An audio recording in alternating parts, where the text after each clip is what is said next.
सज्जनों, मैं गायिका कुमारी सुमित्रा नंदनी इलाहाबाद प्रयाग की पावन सरजमी से ओपी म्यूजिक माई स्टूडियो की देखरेख में ये बिरहा की रिकॉर्डिंग चल रही है। बहुत सारा बिरहा आप लोगों ने सुना है, लेकिन एक और कहानी प्रकाशित हुई है। बिरहा सच्ची घटना पर आधारित है और अक्सरतर पत्रिका और पेपर में पात्र का नाम काल्पनिक होता है, लेकिन बिरहा सच्ची घटना पर आधारित है। बहुत दूर है कि कहानी नहीं बा। जरा गौर करेंगे, एक ऐसी कहानी है जो आप सबके बीच में आई, आप सबने टीवी पर देखा है, पेपर के माध्यम से पढ़ा है, न्यूज के माध्यम से देखा है। बिरहा के अंदर कवि जी 4 लाइन भूमिका का भाव लिखते हैं। कैसे भैया?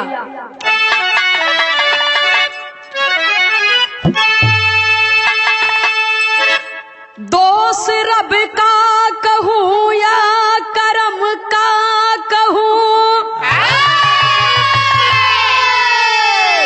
द्वेष की आग में जल रहा है जमाना।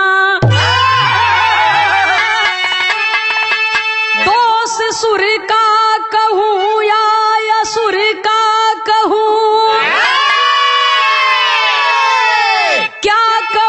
बेकसों का है लुटता खजाना। धर्म मानवता का खो गया इस धरा से, तरो रही भूधरा अंबरा बनी बेगाना। दुष्टों का अंत कर दो खुदा इस जहां से,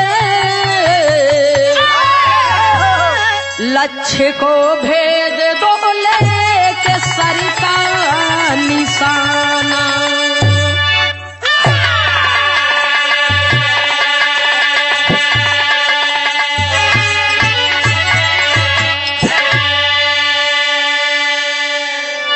बाबूजी कवि जी बिरहा में कितना बढ़िया भाव लिखते हैं। दोष रब का कहूँ या कर्म का कहूँ, न जाने किसका दोष है इस जमाने में, जिसने पैदा किया या उसका, या फिर हम इंसान बनकर के इस धरती पर पैदा हुए। यही मेरा सबसे बड़ा कसूर है। द्वेष की आग में जल रहा है जमाना। दोष सुर का कहूँ या असुर का कहूँ, दुनिया रचने वाले उस विधाता का कसूर है या दुनिया में जीने वाले इंसानों का कसूर है। बाबूजी ना जाने किसका कसूर है और किसके कसूर की सजा किसको मिलती है। ए जमाने में निर्दोष की हत्या हो रही है और दोषी चैन की नींद सो रहा है। बिरहा के अंदर एक लाइन गजल का भाव है, मास्टर साहब कहना है।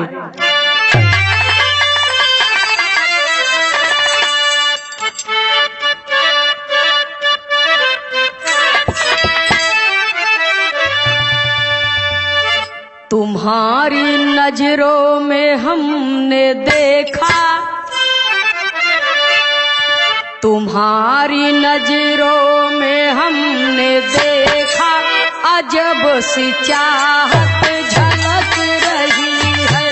तुम्हारी नजरों में हमने देखा, अजब सी चाहत झलक रही है। तुम्हारी नजरों में हमने देखा, अजब सी चाहत झलक रही है। तुम्हारे होठों की सुर्खियों से, तुम्हारे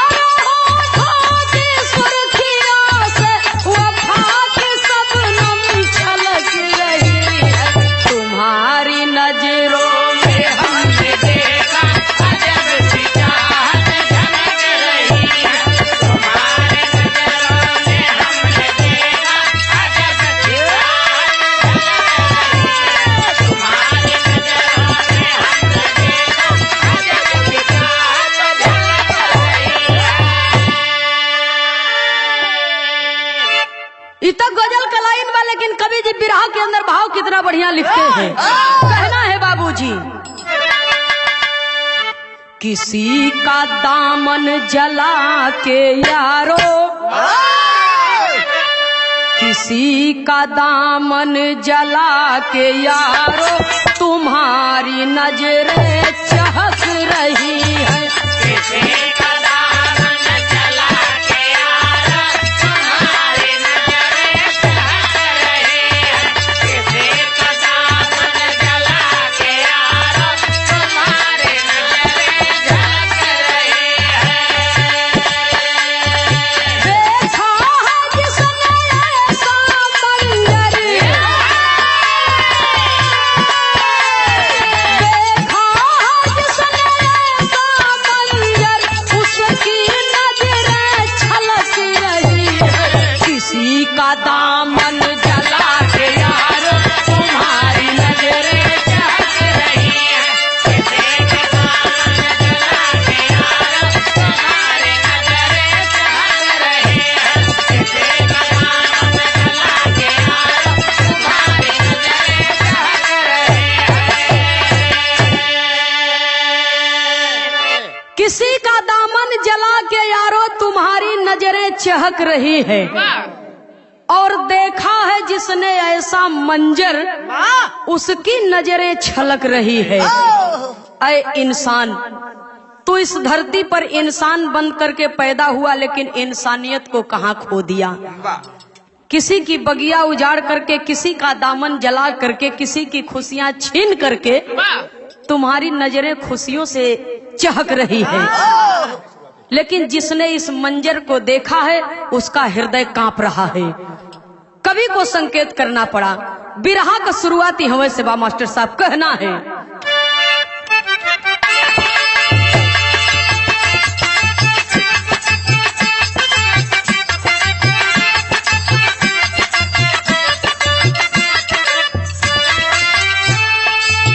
बिहार प्रांत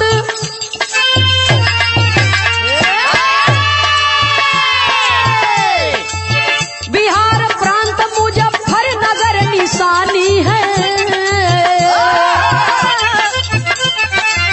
बिहार प्रांत मुजफ्फरनगर निशानी है। वाजिदपुर गांव की घटना बनी कहानी है।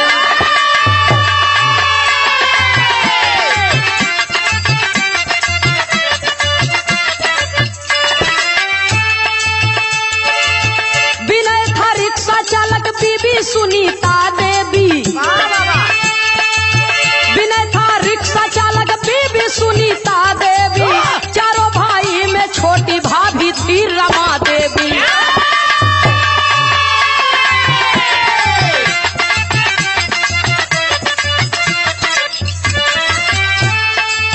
रमा का पति भोलू भी रिक्शा चलाता था।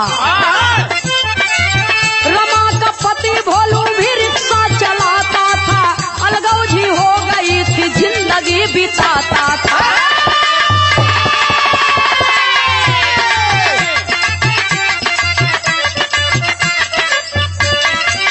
एक बेटा ऋतिक, दो बेटी भी दुलारी थी।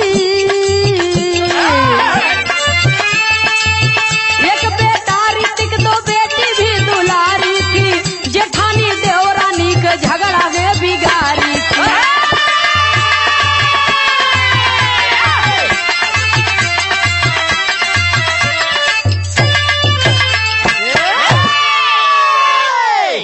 भैया हो जरा बात के समझ ले। प्रांत बिहार, जिला मुजफ्फरनगर, एक छोटा सा गांव, जोने गांव का नाम बा वाजिदपुर। वाजिदपुर गांव के रहे वाला विनय छोटे भाई का नाम है और भोलानाथ बड़े भाई का नाम है। तो भोलानाथ इतना स्वभाव का भोला हुवन कि पूरा गांव उनके भोलू भोलू कहे। तो भोलू की भी शादी हो गई और विनय की भी शादी हुई। दोनों बहुरिया घरवा में आई। देवरानी जेठानी में गजब का प्रेम बा। धीरे धीरे टाइम बीतत बा, और जब टाइम बीतत बा बाबूजी, तब भोला का औरत के 2 बिटिया 1 बेटवा। भोला के दुल्ही के दुई बिटिया, एक बेटवा, बेटवा का नाम ऋतिक है बाबूजी। और ऋतिक के चाची भी बहुत मानत है, अगल बगल का जवन कुल औरत केहू बड़की माई लगत बा, केहू कुछ लगत बा, सब ओके बहुत माने। केहू के दुआरी पर चल जात बा खेलत खेलत बाबूजी, तो केहू कोरा में उठाए के ओके चूम लेत बा, माथा चूम लेत बा, सब ओके बहुत प्यार करे। तो भोला सोचत है कि हमार परिवार बड़ा खुशहाल बा, परिवार में कमाई का जरिया खाली एक ठी रिक्शा बा, खाली एक रिक्शा बा, और वह दोनों भाई चलावत है। एकवा भाई रात में चलावे तो एकवा दिने में चलावे, लेकिन रिक्शा एक है बा, आज चलवैया दूठी है। तो एकवा दिन में चलावत बा, एकवा राती में चलावत बा। यही बात के लेके देवरानी जेठानी में कुछ मन मुटाव होए लगा। और जब मन मुटाव होने लगा बाबूजी, तो एक घटना घटी। बिरहा में एक लाइन तर्ज का भाव है मास्टर साहब, कहना है,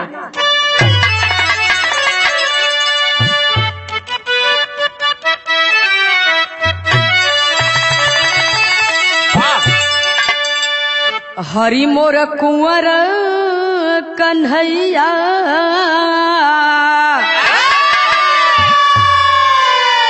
अरे हरि मोर कुंवर कन्हैया, बोलावेले बसुरिया बजाई के। हरि मोर कुंवर कन्हैया, बोलावेले बसुरिया बजाई के। हरि मोर कुंवर कन्हैया, बोलावेले बसुरिया बजाई के। हरि मोर कुंवर कन्हैया, बोलावेले बसुरिया बजाई के। बिरहा के अंदर कवि को संकेत करना पड़ा। रिक्शा एक दुई ड्राइवरवा, अरे रिक्शा एक दुई ड्राइवरवा, झगड़वा से जरी बन गई।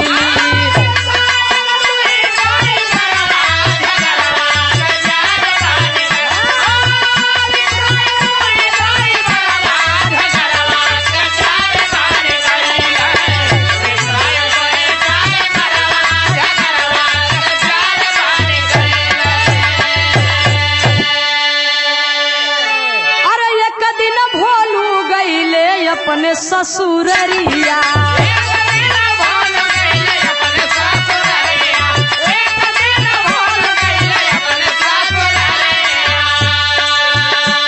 और दिन भर चलाया भैया करिहना फिकरिया।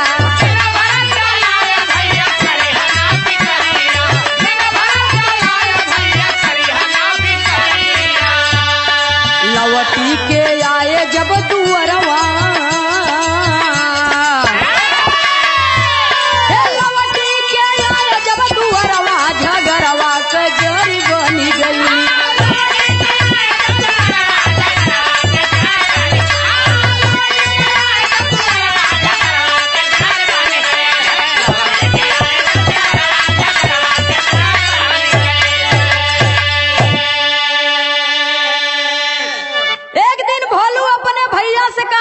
सुना हम जात है ससुरारी, आज के दिन रिक्शा फ्री बा, तू तनी ज्यादा कमाए लेबा तो हमार भाई है, हमें कोनो तकलीफ नहीं बा।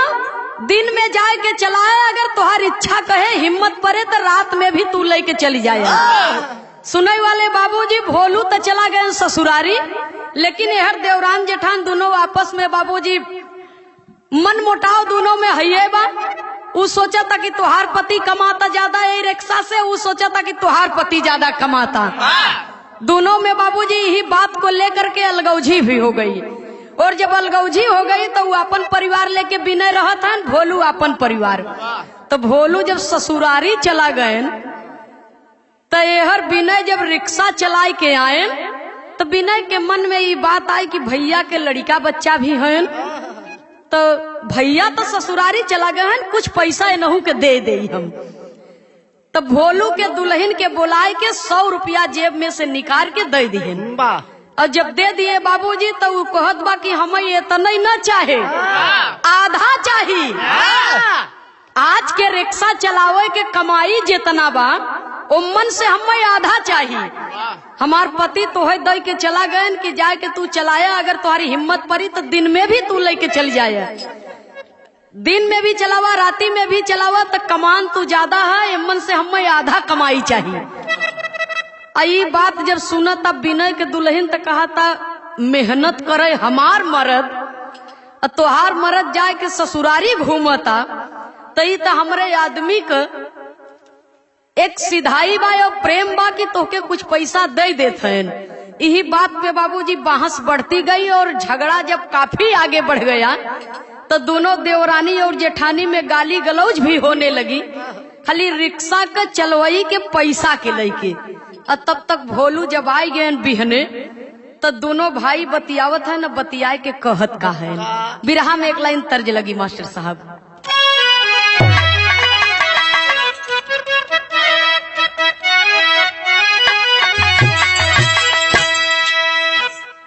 अरे करमई के बात नियारी रघुबर, अरे काहे के बगुला उजर पंख भइले, काहे कोयलिया भइली कारी रघुबर। एक तो हमरे हिंदुस्तान के सौधी मिट्टी के गीत बा, हमार माता बहन लोग गावत थी, लेकिन बिरहा जगत के कलाकार गाए, निर्गुणी भाव है ये। अरे काहे बदे ये तनाई तराई ए सुगिया,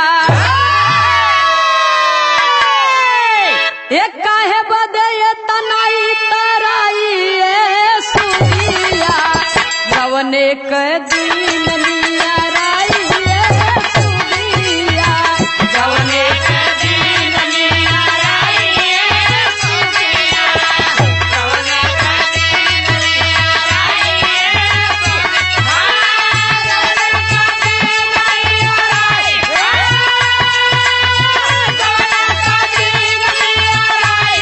सुगिया, लेकिन दोनों भाई का सोचत है, कुछ न समझ पावे वो नाहन के बतिया के, कुछ न समझ पावे वो नाहन के बतिया के, सोचे दोनों भाई का भइल अवरतिया के, सोचे दोनों भाई का भइल अवरतिया के, सोचे दोनों भाई का भइल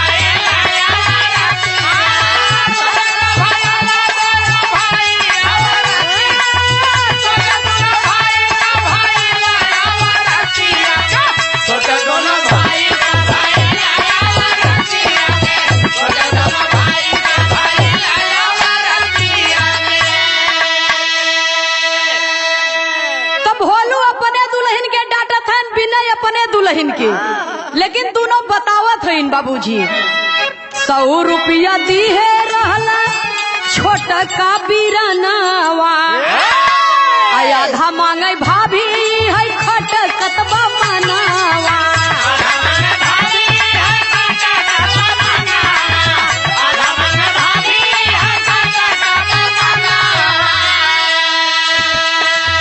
भोलू डाटे शरम नहीं आवत बाप पजनियन के, सोचे दोनों भाई का भइल भाई अवरतियन के। दोनों भाई डांटत हैं कि पैसा बदे 150 रुपया बदे झगड़ा मत करा। अरे अड़ोसी पड़ोसी के लोग सुनी तो का कहीं बड़ी बेइज्जती हुई कि दोनों भाई में और दोनों देवरानी और जेठानी में कैसन झगड़ा बा, लोग खाली तमाशा देखी बस, पागल मत बना। अरे हमार भाई बा और उसको मैं कह करके गया था कि मैं जा रहा हूँ अपने ससुराल और आज के लिए रिक्शा तुम्हारे लिए है, तुम चाहे रात में चलाओ चाहे दिन में चलाओ, जो दे रहा है प्रेम से ले लो। इतना बतिया जब सुना समझावत हन भोलू अपने दुल्हन के और विनय भी अपने दुल्हन के, लेकिन दोनों मनते नहीं है। जब कपारे पर सनक चढ़िए तो चढ़िए, छोटी से बात बाबूजी इतनी बड़ी बात बन गई। जब दोनों मानत नहीं है बाबूजी, जब मार करे पर उतारू हो गई, उ कहत बा कि एमे हमार हिस्सा बा, उ कहत बा एमे हमरो हिस्सा बा, हमरे आदमी का कमाई हो। धीरे धीरे धीरे धीरे बढ़त बढ़त बढ़त बढ़त जब झगड़ा काफी बढ़ गया तो देखा यहाँ कवि लिखत का है। कवि को बिरहा शैली में टेरी के भाव में लिखना पड़ा बाबूजी।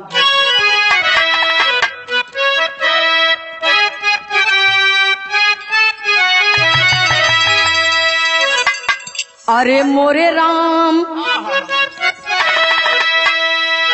अरे उजारी कैसे इनकर बगिया और बतिया छोट रहल जब बन गईली चिनगारी।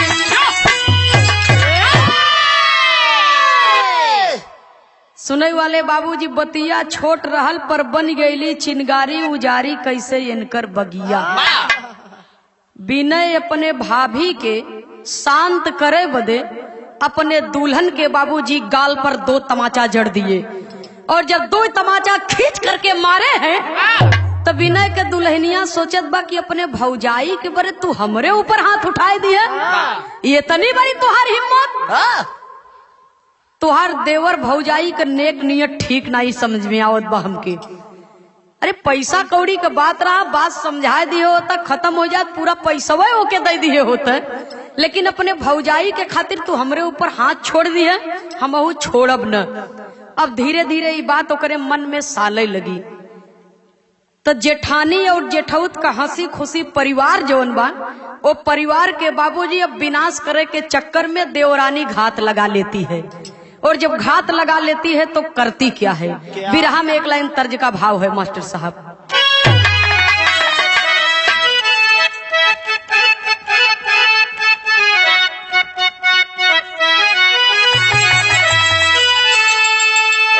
अरे आंगने में फूले फूले गे नवाए ननदी,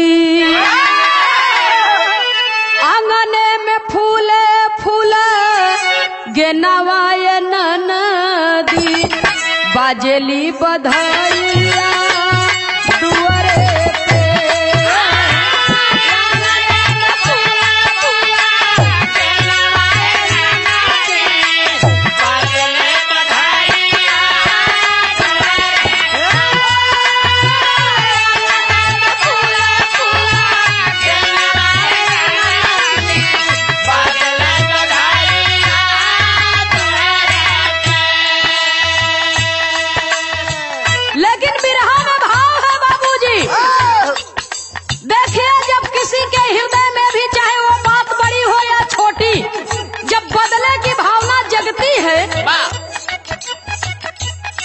तो इंसान किस हद तक जाएगा इसका कोई वारा पार नहीं है। आज जेठौत और जेठानी के प्रति बाबूजी देवरानी के मन में बदले की भावना जग गई, और जब बदले की भावना जग गई बाबूजी तो जेठनिया का हरी भरी बगिया देवरनिया उजारे चाहत बा, और करत का बा। देवरानी के सालत बाजे ठानी वाली बतिया, देवरानी के सालत बाजे ठानी वाली बतिया, मतिया मराइल बना गिलिया के।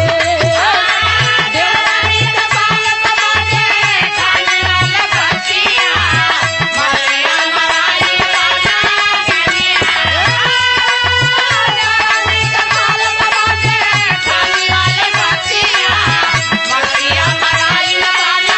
गिलिया।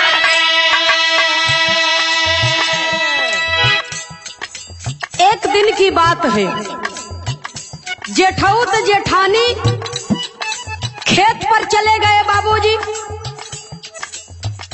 और जब खेत पर चले गए पानी भरने के लिए, खाद छींटने के लिए, तब देवरनिया यहर करत का बा।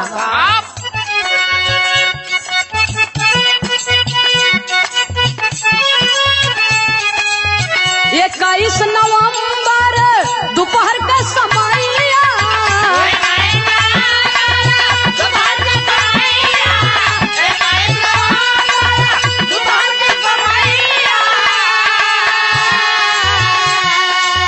ऋतिक के बोलावई का है खाइला मलैया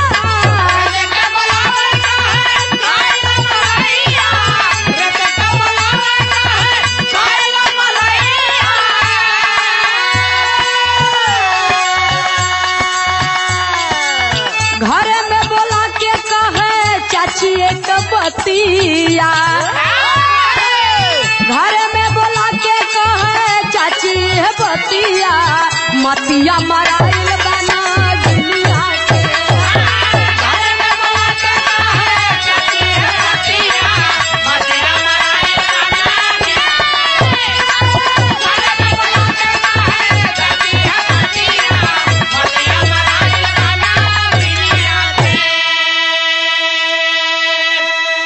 सुनई वाले बाबूजी अपने जेठनिया के लड़कवा ऋतिक के छोटा बच्चा ऋतिक बबुआ के बुलाए के कहत बा कि आवा बाबू आवा।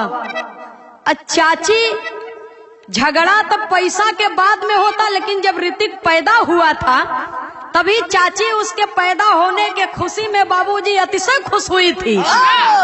ऐसा लागे कि जना जेठानी के नहीं बेटवा यही के पैदा भवा देवरनिया के।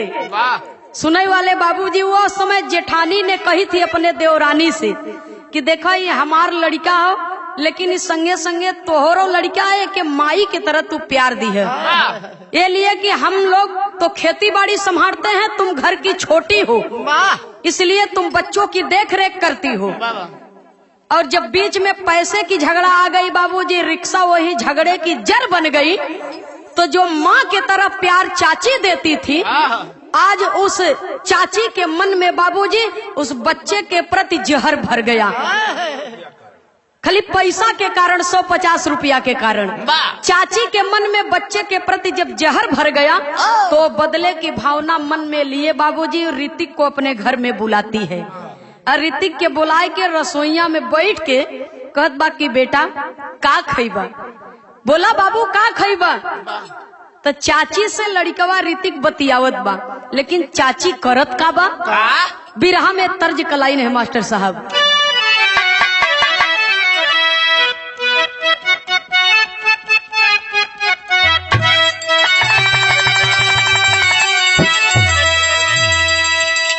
सेज चढ़त डर लागे मोरी गोइया,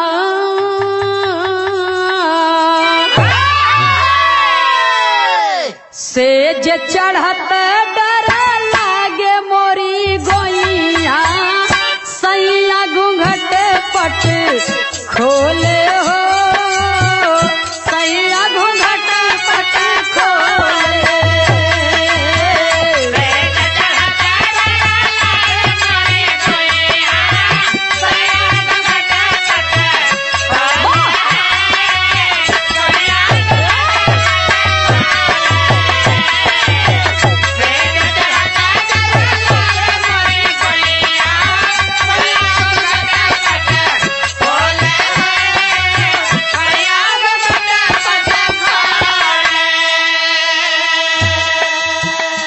लेकिन बाहरे जमाना और बाहरे जमाने के लोग, मैंने पहले ही बताया बाबूजी कि चाहे स्त्री हो चाहे पुरुष हो, बदले की भावना अगर इंसान के हृदय में जग गई तो उसके हद का कोई वारा पार नहीं है।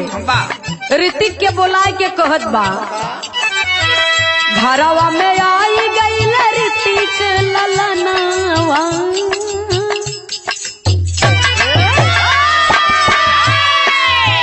घरवा में आई गई ऋतिक ललनवा, मनवा में पाप बसल चाची के, मनवा में पाप बसल चाची के।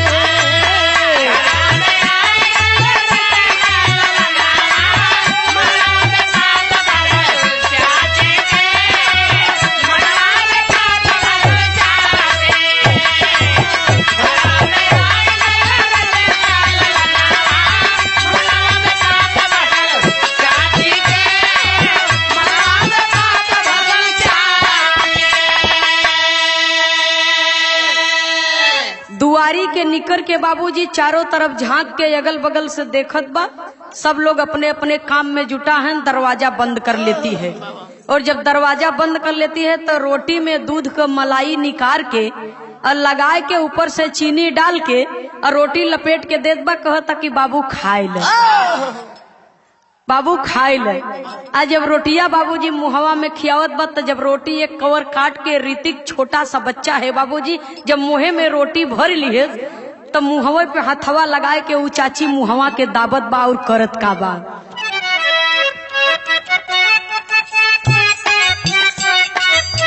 गरवा दबावई लगी फसरी लगाई,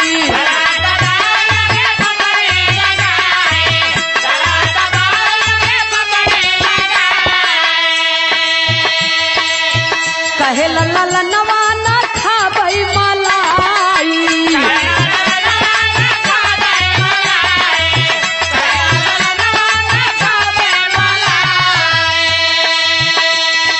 मुड़िया दबावई लाल करेला रुदनवा, मनवा में पाप बसल चाची के, मनवा में पाप बसल चाची के। सुनने वाले बाबूजी, जब मुहवा में रोटिया ऋतिक काटे और काट के मुहे में कूचत हैं, तो बाबूजी ऋतिक का चाची जवन विनय का दुल्हन बा, तो वो कस कस के रोटी बचवा के मुहे में ठूसत बा कि जल्दी जल्दी खा ले, जल्दी से खा ले। आज जब बाबूजी कस के रोटी मुहे में बाबूजी ठूसत बा, मुहवा पकड़ के दबावत बा, और जब दबावत बा तो ऋतिक के आंखों से आंसू छलक गया। जबरदस्ती खियावत बा, और जब जबरदस्ती खियावता तो ऋतिक के आंखों से आंसू छलक गया बाबूजी, और रोटी जितना मुहे में लिए बा जमीन पर गिरा दिया। और जब मुंह में से रोटी निकल करके जमीन पर गिर गई तो उठ करके खड़ा हो गया कि चाची हमके भूख नहीं बा, चाची हमें तुम्हारी मलाई रोटी न चाहिए, हम जाते घरे माई आवत हो या आई तो हमके खाना खियाई, मलाई रोटी हमार नहीं खाए के मन बा चाची, हम ही न खाब। जब इतना बात कह करके उठ गया बाबूजी, दरवाजे की तरफ बढ़ता है तो वो चाची दौड़ करके उस बच्चे को पकड़ लेती है और जमीन पर पटक देती है।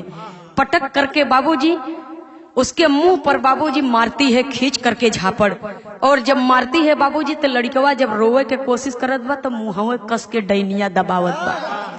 आज मुहवे कस के दबावत बा बाबूजी, अब मुंह पकड़ के दाब लेती है और अपने पांव का घुटना ऐसे उठा करके उसके सीने पर खड़ी हो जाती है और पकड़ करके दबा देती है। और जब दबा देती है बाबूजी तो मुहवा मुड़िया पकड़ के ऐठत बररत बा, तो लड़कवा रोवत बा लेकिन मुहवा से आवाज नहीं निकलता। और जब मुंह से आवाज नहीं निकलत बा बाबूजी तो कवि को संकेत करना पड़ा, कहना है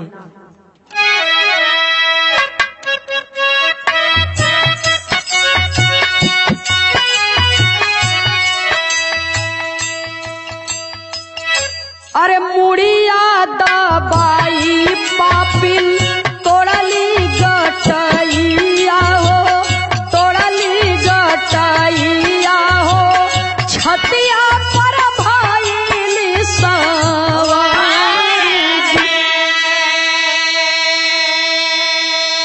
मुहवा यौ कनवा से निकलत बा खुनवा हो, निकलत बा खुनवा हो, सुगंध हो गइल फरार जी।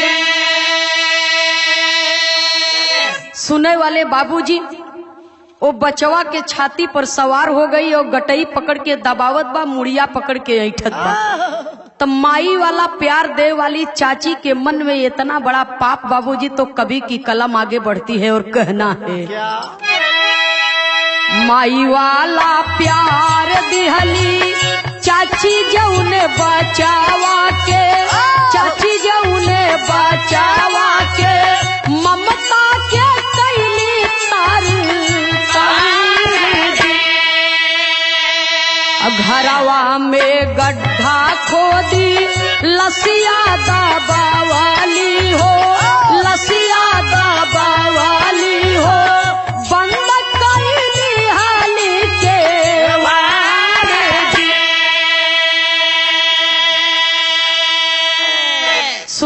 बाबूजी ऋतिक बबुआ के माई वाला प्यार दे वाली चाची उसका गला पकड़ के दबा देती है। अब मूड़ी पकड़ के बाबूजी ऐंठ दिए से ऐंठ के मुआए के जान से, तब सोचने लगी कि इसको मैं ले करके कहाँ जाऊं। घरे में जहां रसोईया बा वहीं से थोड़े दूर पर गड्ढा खन करके बाबूजी उसी में उस बच्चे को दफन कर देती है। और बच्चे को दफन कर देती है और मिट्टी डाल करके बाबूजी मिट्टी पीट पीट करके कायदे से बराबर कर देती है जमीन। और तब जा करके दरवाजा खोलती है। और जब दरवाजा खोलती है बाबूजी तो लड़का के हत्या करके तो दफन कर दी है बा, लेकिन पाप छिपता नहीं है। देर से ही सही पाप सबके सामने जरूर बाबूजी उभर करके आता है।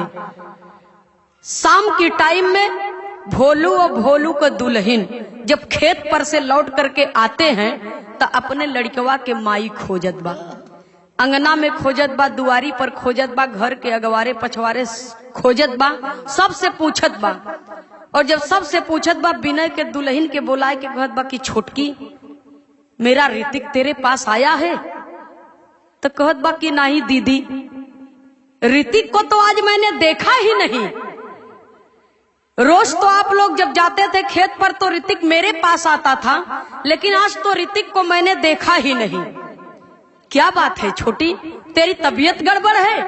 तेरे माथे से इतना पसीना क्यों आ रहा है? कहत बा कि नहीं दीदी, कुछ ऐसे ही तबीयत भारी भारी लगत बा, कोनो खास बात नहीं बा, दवा ववा ले ले, मंगा ले, खाए ले, ठीक हो जा। तनी तू जाके ऋतिक के खोजा। तो देखा माई जब चारों तरफ खोजत है, बाबूजी सबसे पूछत है, केहू माई के लाल के पता नहीं बतावत बा। तो माई के मन में छटपटाहट कैसन होत बा, कभी को संकेत करना पड़ा। बिरहा में एक लाइन तर्ज का भाव है मास्टर साहब।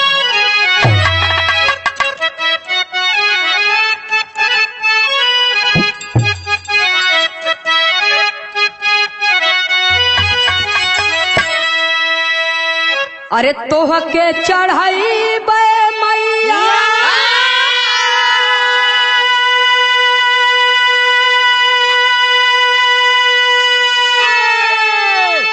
तोह के चढ़ाई बे मैया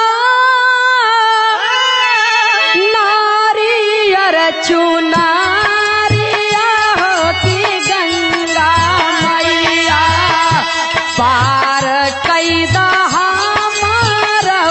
नवारिया होती गंगा मैया।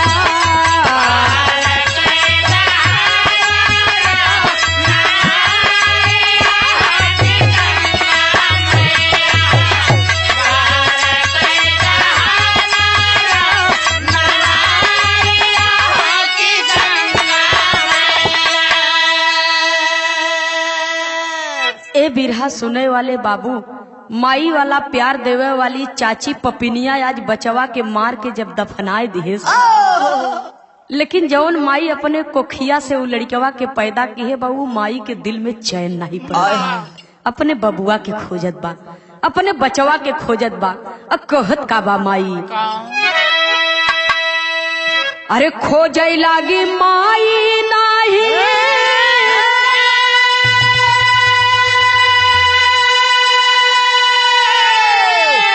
खोजै लागी माई नाही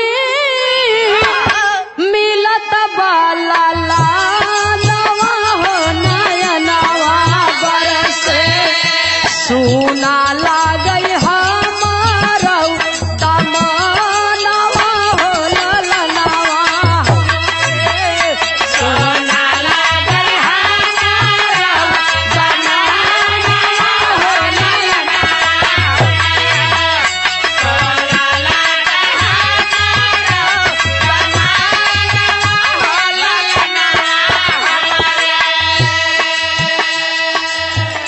घरवा दुआर खोजई खोजत बा अंगनवा हो ललनवा हो ललनवा हमारे कहतहु से आई जा सुगनवा हो ललनवा।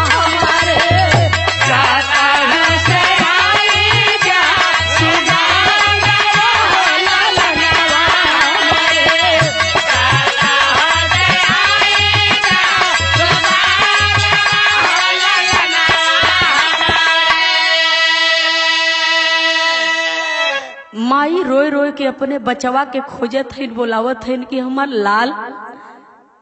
अब ये माई के धैर्य का परीक्षा मतलब दोनों बिटिया बाबूजी जाए के एक ओरी खोजत है, अब पापा एक तरफ खोजत है, पूरा का पूरा बाबूजी अगल बगल के लोग, अड़ोस पड़ोस के लोग और माई के लाल के ढूंढे में सब चारों तरफ लोग बाबूजी झांकत बा, लेकिन कहीं ऋतिक नजर नहीं आवत बा।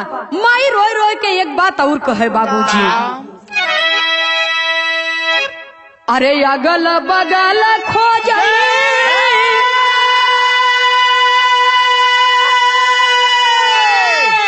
अगल बगल खोजई खेत खलिहानवा हो ललनावा हमारे माई बिना लागई कैसे मानवा हो ललनावा हमारे माई बिना लागई कैसे मानवा हो ललनावा हमारे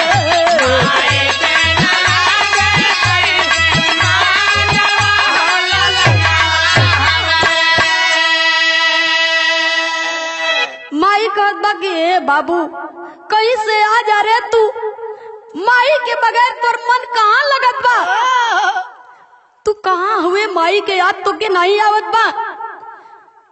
माई रोए रोए के बाबूजी खोजत हईन, और जब खोजत खोजत बचवा के नहीं मिला बाबूजी तो माई रोए के वही अंगना में बेहोश हो जाता है। माई के मुंह पर पानी के छींटा मार के माई के होश में लियावल जाता।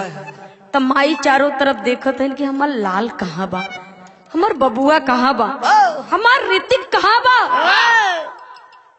केहू कुछ जवाबे नहीं देत बा। कोई के पल्ले जवाब रही तब न जवाब देई। दरवाजे पर बाबूजी तमाम लोगों का तांता लग गया, भीड़ लग गई, लेकिन कभी को संकेत करना पड़ा बिरहा के लाइन में। यहाँ पे एक लाइन फिर तर्ज बदली मास्टर साहब, कहना है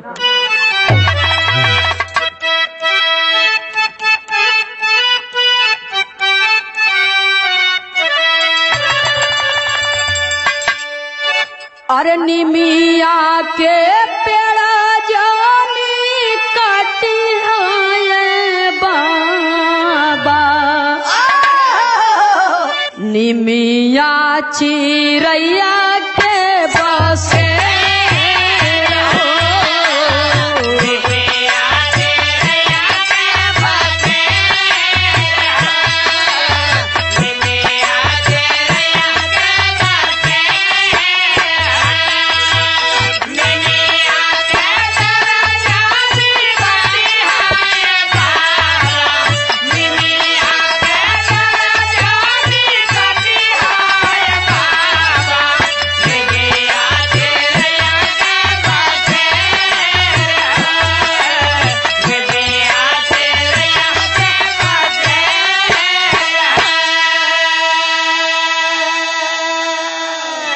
अब माई के धैर्य बाबूजी खो गया है। अब माई के तन को बर्दाश्त नहीं होता।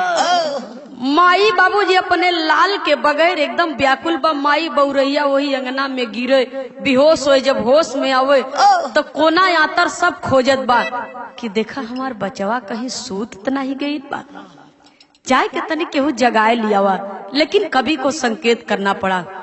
कहना है बाबूजी, रतिया समैया बीतल भइल भोर हरिया,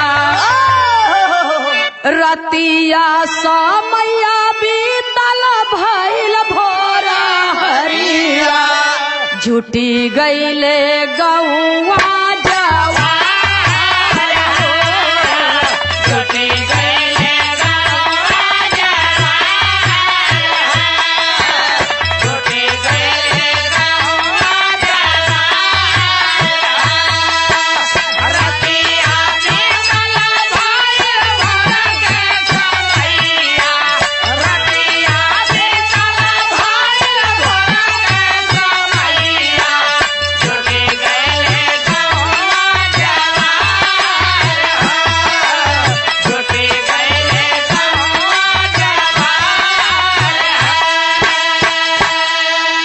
साझिया पहरली पत देखली दे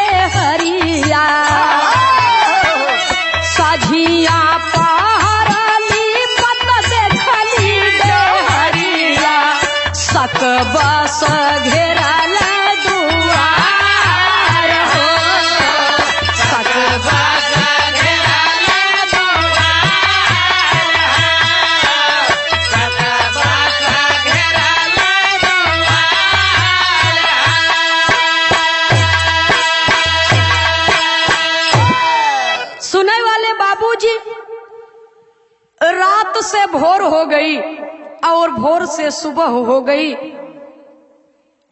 माई अपने बचवा के खोजत बा, पापा अपने बचवा के खोजत है, बहन अपने भाई के खोजत बा।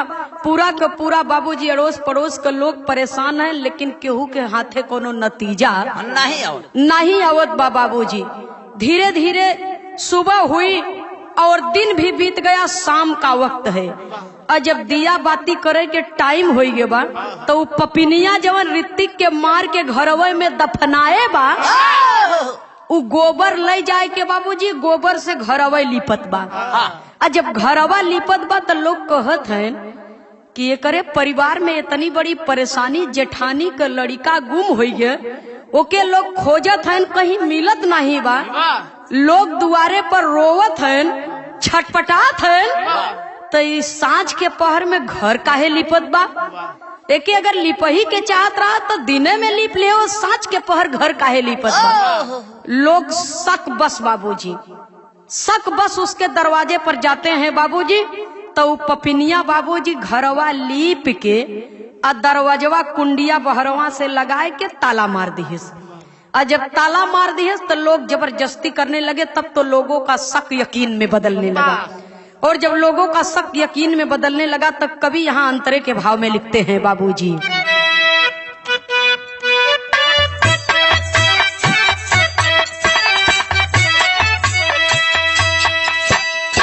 तालावा के तोड़ लोग गईल भीतरवा, तलावा के तोड़ लोग गईल भीतरवा, तलावा के तोड़ लोग गईल भीतरवा।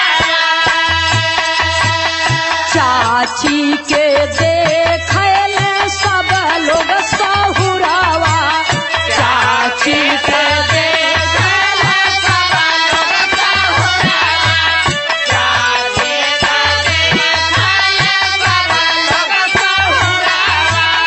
हथावा से खोदई लागी माई बहू रहिया, हथावा से माटी खोदई माई बहू रहिया। देखतई लालनावा निहार हो, देखता लालनावा निहार, देखता लालनावा निहार। बिरहा सुनने वाले श्रोता सज्जनों, जब गांव के लोग देखे कि इस सांझ के टाइम में घर काहे लिपत बा, तो घर लीप पोत के बाबूजी दरवाजा बंद करके कुंडी लगा के ताला बंद कर देती है। और ताला बंद करके जब चलने लगती है तो लोग कहते हैं कि तुम कहाँ जा रही हो? कहत बा हमारे माई का तबीयत बड़ी खराब बा, अचानक से मुझे संदेशा मिला है, इसलिए हम जा रहे हैं अपने माई के। इतनी बतिया जब चाची कहत बा तो लोग कहे पहले एकर चाबी दे दे घरे के, तब तू माई के जा।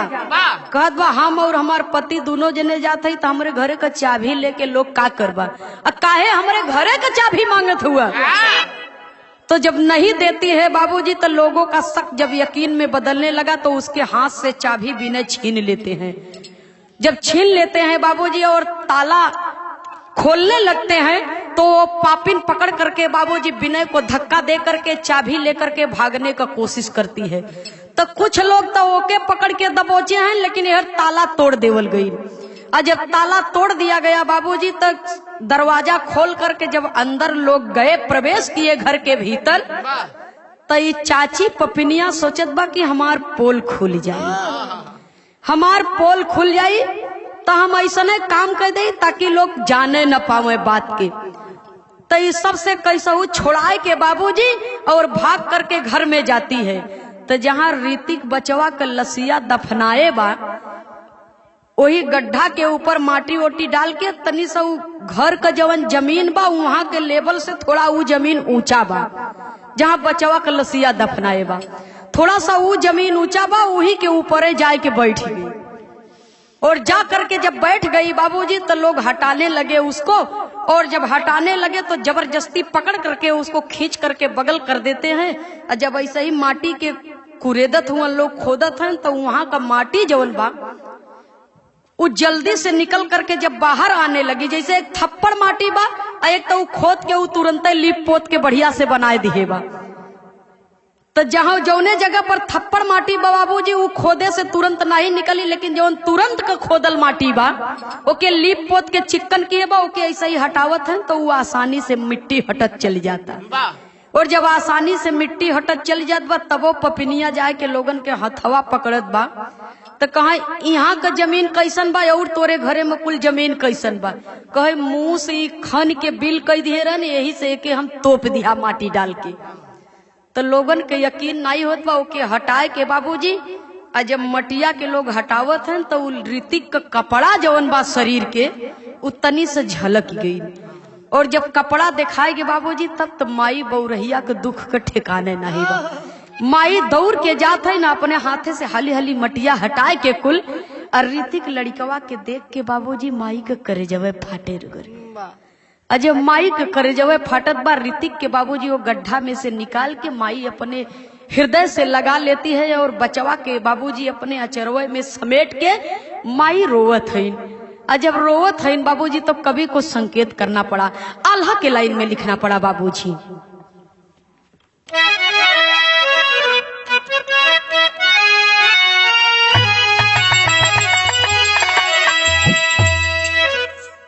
अरे लाल के मौत संगे, लाल के मौत संगे अरे चूर सब सपनवा भइले। दुखित आज रोवत देख सारा परिवार।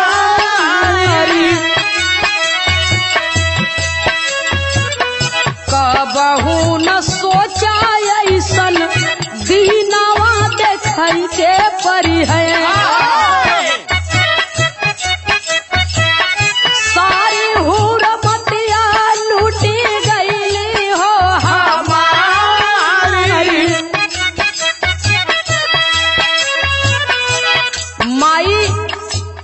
अपने बचवा के लसिया के अपने कलेजे से लगा करके रो रही है। माई कहत बा अपने देवरानी के कि अरे पगली बहिन तो के हम देवरान से बढ़ के एक बहिन के तरह प्यार किया। अरे एक बेरी हमार जान मांग ले तू तो हम हंसी खुशी दे दे, लेकिन तू तो हमार गरु रोवे तोड़ दीबू। कभी को संकेत करना पड़ा बाबूजी। धीरे धीरे पहुंचली जब थाने में खबरिया भैया। सिपाही सहित द्वारे आए थानेदार।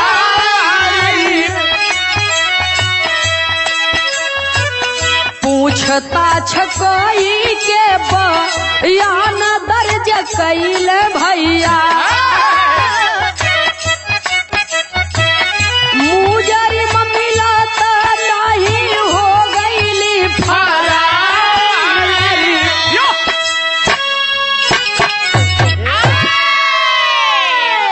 सुने वाले बाबूजी, थाने में जब खबर गई तो थानेदार साहब अपने तमाम सिपाहियों को लेकर के घटना स्थल पर जब पहुंचते हैं तो पूछताछ बाबूजी करते हैं। और जब पूछताछ करते हैं तो न जाने कैसे लोगन के हाथ से वो छूट करके हत्यारीन चाची और सबका नजर बचा करके बाबूजी घर के पिछले दरवाजे को खोल करके बाबूजी वहीं से निकल करके फरार हो जाती है। और जब फरार हो जाती है लेकिन विनय वहीं पर खड़ा है बाबूजी। विनय दरवाजे पर खड़ा है और विनय से पूछते हैं कि बोलो तुम्हारी औरत के साथ में क्या किया जाए? यह तेरी औरत है, तू भी इस पाप का हिस्सेदार तो नहीं है? भोलू कहते हैं कि नहीं भैया, नहीं साहब, अरे हमारे भाई जैसा भाई तो ढूंढे लाखों में एक मिलेगा। मेरा छोटा भाई ही नहीं, ये तो मेरे बेटे की तरह है।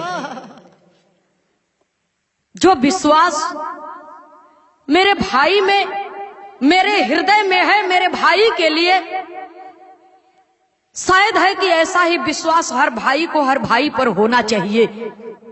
ये तो देवरानी और जेठानी के झगड़ा के कारण आज मेरी बगिया उजड़ गई और मेरा बेटा इस दुनिया से चला गया। अरे पापिन तो वो है जो फरार हो गई है, उसको जाकर के पकड़िए, मेरे भाई को छोड़ दीजिए। इतना बात जब भोलू कहते हैं बाबूजी, तो विनय हाथ जोड़ करके कहते हैं थानेदार के सामने कि साहब वो मेरी पत्नी है, गलती उसने की है। गलती नहीं बल्कि बहुत बड़ा गुनाह उसने किया है, लेकिन उसका पति होने के साथ साथ मैं सिर्फ इतना ही कहूंगा कि अगर वो पकड़ा जाए पुलिस के हाथ में, गिरफ्तार हो जाए, तो उसे फांसी नहीं दीजिए साहब, उसे केवल उम्र कैद दीजिए। ये मीडिया के लोग दिखा रहे थे और हमारे श्रोता सज्जन सुनने वाले मुजफ्फरनगर वाजिदपुर गांव देवरानी और जेठानी की घटना सर्च करके यूट्यूब पर देख सकते हैं बाबूजी। तो कहे तुम्हारी पत्नी को क्या सजा दी जाए? कहे साहब ओके फांसी न दिया जाए, ओके खाली उम्र कैद दे दिया जाए। गांव के लोग कुछ और कहते हैं कि उसे जहां देखो साहब गोली से मार दो। अरे ऐसी पापिन इस परिवार में रहेगी, इस घर में रहेगी, उसका काला साया हम लोगों के ऊपर पड़ेगा और हम लोगों का जो संस्कार है, जो सभ्यता है, जो परिवार में प्यार है, ये परिवार का प्यार विष बन जाएगा साहब। थानेदार साहब कहते हैं कि ठीक है, कोशिश करते हैं, पूरा प्रयास करेंगे, वो मिल जाए तो जो भी सजा अदालत में तय की जाएगी वो सजा तो उसे देनी ही पड़ेगी। बिरहा लिखने तक बाबूजी, बच्चे की हत्या करने वाली वो चाची फरार है। अभी तक पुलिस उसे खोज रही है, लेकिन पुलिस के हाथों वो हत्यारिन अभी तक लगी नहीं बाबूजी। और पूरा परिवार का रो रो करके बुरा हाल है, तो कवि को संकेत करना पड़ा, कहना है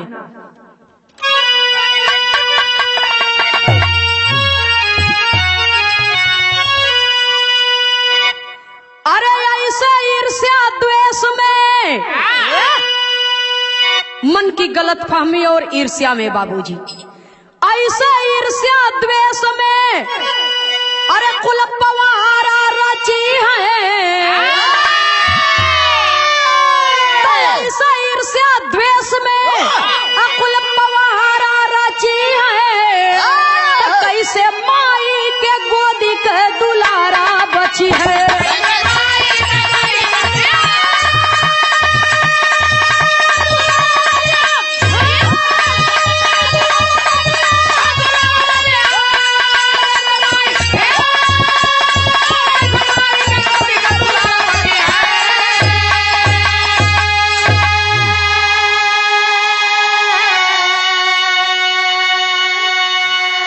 अरे देवरानी जेठानी में बहिनियां का रिश्ता,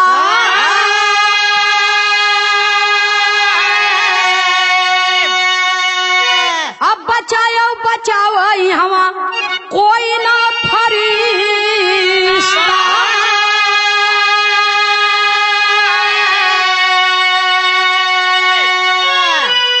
अरे जैबा जेल खनवा मारी मारा मची है, और जैबा जेल खनवा मारी मारा मची है, तो कैसे माई के गोदी के दुलारा बची है।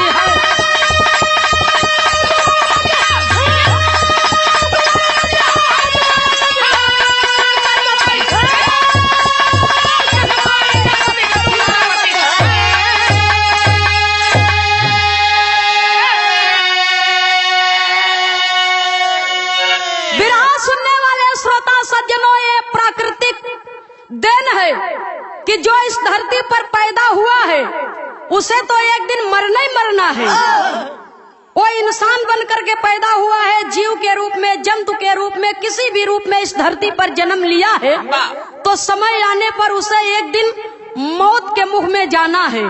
लेकिन जहाँ तक रह गई परिवार की बात, तो देवरानी और जेठानी में बाबूजी बहन बहन का रिश्ता होना चाहिए। और बहन जैसे बहन का प्यार बाबूजी आज छोटे से मतभेद के कारण मन में बदला जग गई कि इसकी बगिया को उजाड़ना है। ये हमसे नित्य प्रतिदिन लड़ाई करती है, झगड़ा करती है, और हम ऐसा काम कह दे कि झगड़वा के जरिए खत्म हो जाए। सुने वाले बाबूजी, देवरानी ने जेठानी के परिवार के इकलौता चिराग बुझा दिया, इकलौता चिराग बुझा दिया बाबूजी, और ममता को तार तार कर दिया। तो कवि को संकेत करना पड़ा बाबूजी कि मन में अगर परिवार के प्रति थोड़ा बहुत गलत फहमी आ जाए, भूले भटके, तो इतना बड़ा कदम इंसान के उठावे के न चाहिए। और गलत कदम उठावे से पहले 1000 बार इंसान के सोचे के चाहिए कि हम ये कार्य करने के लिए जा रहे हैं तो इसका परिणाम क्या होगा। इसलिए कवि लिखते हैं बाबूजी, धर्म मानवता का खो गया इस धरा से, रो रही भूधरा अंबरा बन बेगाना, दुष्टों का अंत कर दो खुदा इस जगत से, लक्ष्य को भेद दो लेकर सर का निशाना। सुनने वाले श्रोता सज्जनों, पाप का घड़ा जब भर जाता है तो उसमें कंकड़ मारने की आवश्यकता नहीं पड़ती है, वो अपने आप ही छलक पड़ता है। तो समय हर इंसान की परीक्षा लेता है, चाहे वो पापी इंसान हो, चाहे वो धर्मी इंसान हो। समय जब सत्य का तराजू लेकर के इंसान के सामने आता है बाबूजी, तो सत्य और असत्य को एक ही बार में तौल करके रख देता है। इसलिए महापुरुषों ने कहा है कि इंसान तो हर घर में पैदा होते हैं, लेकिन इंसानियत कहीं कहीं पर जन्म लेती है। तो हम इंसान बनकर के इस धरती पर आए हैं। हमें भगवान ने सोचने की शक्ति दी है, समझने की शक्ति दी है, सुनने की शक्ति दी है। जीवों में सबसे उत्तम परमात्मा ने इंसान को बनाया है। तो इंसान को चाहिए कि सही क्या है और गलत क्या है, एक बार अपने कदम को उठाने से पहले उस पर विचार कर लेना चाहिए। तो छोट छोट बात पर भैया झगड़ा लड़ाई करे के न चाहिए, सोचे समझे के चाहिए। अब परिवार में सुमति से लोगन के रह के चाहिए, और जिस जगह पर सुमति नहीं है, छोटी छोटी बातों पर बाबूजी लड़ाइयाँ होती रहती है, वो परिवार की ममता एक दिन कठोर हो जाती है, और वो कठोरता एक दिन इस हद तक ले जाती है बाबूजी कि उसकी सजा क्या होगी इसका अंदाजा इंसान नहीं लगा पाता है। आखिरी लाइन में गुरु घराने के परिचय के साथ में कवि को संकेत करना पड़ा, कहना है,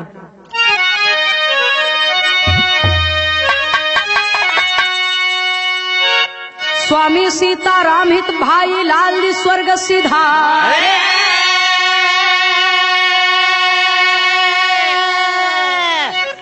शंकर शोभनाथ विजय कवि सुंदर गीत सवार,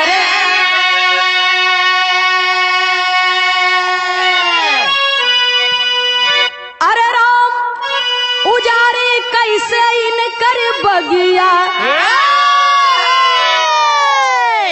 ए बाबू उजारी कैसे इनकर बगिया, तनंदनी खेमराज भय चरणन के पुजारी, उजारी कैसे इनकर बगिया।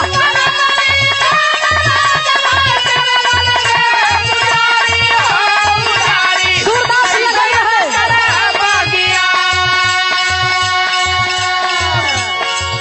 अरे देख तेरे संसार की हालत क्या हो गई भगवान, कि कितना बदल गया इंसान, वो कितना बदल गया इंसान। की हालत क्या हो गई भगवान, कितना बदल गया इंसान, कितना बदल गया इंसान। सूरज न बदला, चांद न बदला, ना बदला रे आसमान, कि कितना